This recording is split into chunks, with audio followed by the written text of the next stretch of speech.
We often celebrate science as a flawless triumph of reason, but history tells a far more intriguing story, one in which bold missteps, false leads, and spectacular blunders become the very stepping stones of progress. Each error, once exposed, forced the scientific community to sharpen its tools, question its biases, and redesign its methods. Let's begin. Hello. If you like our video, I appreciate it if you hit the subscribe button. It helps this channel grow so I can keep creating great content for you. Thanks so much for your support, and let's back to the video. In the late 1960s, Soviet chemists reported that water and glass capillaries formed a dense phase with a higher boiling point, dubbed Polywater. Journals and Western labs raced to make it, envisioning superconductive membranes and artificial muscles. Deeper analyses revealed that the anomaly came from silica, leached off the glass simple contamination. When the hype died, tougher purity protocols, inert containers, and a reluctance to trumpet unreviewed results remained. Polywater shows how geopolitical pressure and sensationalism can inflate preliminary data into non-existent revolutions. For nearly 15 centuries, Western astronomy built a Baroque celestial clockwork of crystalline spheres, epicycles, and deferents that zigzagged the planets just to preserve one basic premise: an unmoving Earth at the middle of the universe. That Ptolemaic model met a philosophical and theological need, humankind enthroned at creation's hub.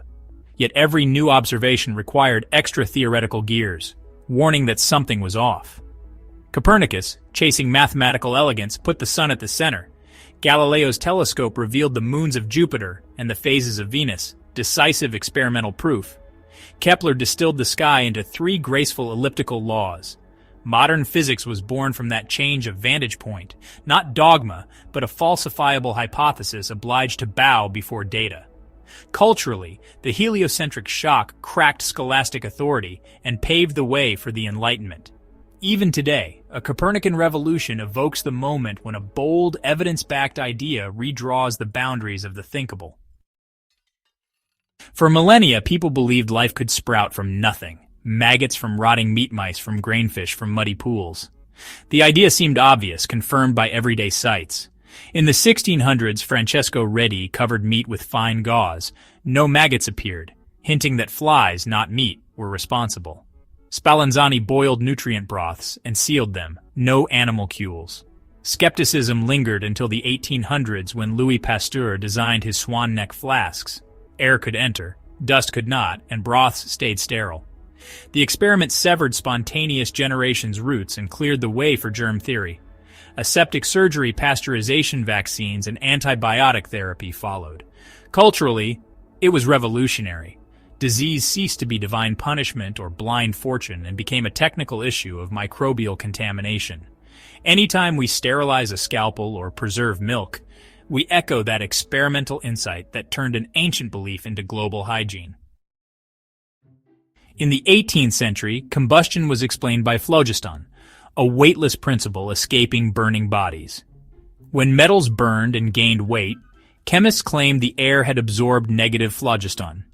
Antoine Laurent de Lavoisier carried a balance into the lab, weighed reactants and products, and showed that the total mass stays constant, and that metals actually gain oxygen.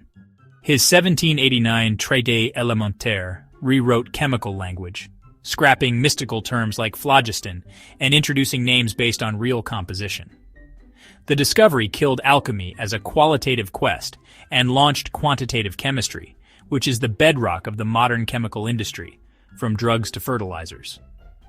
Politically, Lavoisier's precision reflected the Enlightenment clarity, measurement, and reason. Phlogiston was more than a technical error. It symbolized pre-scientific thinking yielding to a method where every gram and every mole must balance. After Maxwell unified electricity and magnetism in electromagnetic waves, 19th century physics asked, what's oscillating when light travels? Empty space seemed impossible. An impalpable, rigid, yet invisible ether was posited. Michelson and Morley built a precise interferometer to detect the ether wind caused by Earth's motion. The result was null. The puzzle panicked the community until 1905, when Einstein proposed that light speed is constant in every reference frame, making any mechanical medium unnecessary. Special relativity was born, followed by general relativity and curved spacetime. The ether vanished, but its failure launched modern physics, from GPS to cosmology, showing that if data reject a premise, even the most intuitive hypothesis must be abandoned. When epidemics struck, physicians and officials blamed foul vapors from swamps, sewers, or corpses, hence malaria. During London's 1854 cholera outbreak, John Snow mapped cases and found a cluster around the Broad Street pump. Removing its handle cut the outbreak. The pathogen traveled in water, not air. Pasteur and Koch isolated bacteria and viruses, nailing miasma theory. The consequences were vast clean water works, sewerage, hospital disinfection, sterile instruments, and vector control. Sanitary urban planning became public policy bedrock, lengthening life expectancy. The miasma misstep reminds us that correlation bad smells and illness isn't causation. Maps, experiments, and microscopes are needed to expose true disease vehicles. In 1912, Charles Dawson unveiled a skull with an ape-like jaw and human cranium, seemingly Britain's proud place in evolution. For decades, Eoanthropus dawsoni featured in textbooks despite anatomical inconsistencies. In 1953, fluorine and radiocarbon tests exposed a fraud, an orangutan jaw, a medieval human skull, both stained with iron salts. The fall was brutal, but, healthy. It accelerated routine absolute dating, statistical comparisons, and cross-checks of paleoanthropological finds, and warned that nationalism can bias science. Piltdown's collapse strengthened methodological integrity, paving the way for genuine discoveries like Lucy and Homo naledi. In 1988, Nature published Jacques Benveniste's paper claiming that highly diluted, molecule-free solutions of antibodies still activated basophils. Sensation exploded. The journal sent a verification team, including James Randi, that failed to replicate the results. The paper was disowned. Benveniste invoked elusive informational forces. The affair pushed Nature to tighten pre-publication checks for extraordinary claims and popularized double-blind controls within labs.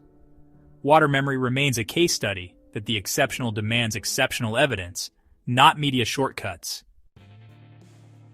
From classical Greece through the European Middle Ages, the body was imagined as a cauldron of blood, phlegm, yellow bile, and black bile, whose harmony guaranteed health. Physicians inspected complexion, felt the pulse, and prescribed bleedings, emetics, or diets to restore humoral balance. The theory was seductive because it explained everything with no need to open the body. But autopsies begun by Vesalius in the 16th century exposed organs, tissues, and blood circuits that would not fit Galen's story. Harvey proved the closed circulation of blood. Morgagni linked symptoms to organ lesions. Pasteur's microbiology demolished the notion that disease came from inner imbalance and shifted focus to external pathogens.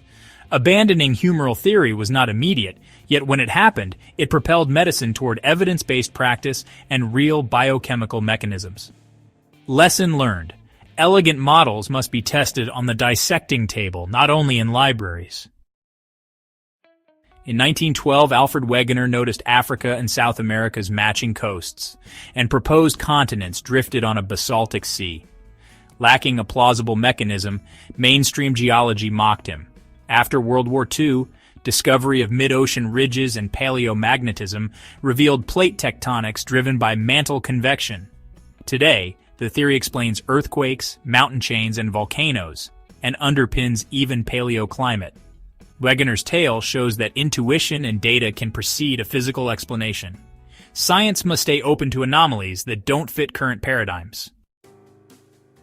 History shows that science advances through trial and frequent error. From geocentrism to thalidomide, each mistake sharpened our methods, reinforced transparency, and reminded us that no idea is sacrosanct. Let's carry forward two habits: question boldly and verify rigorously.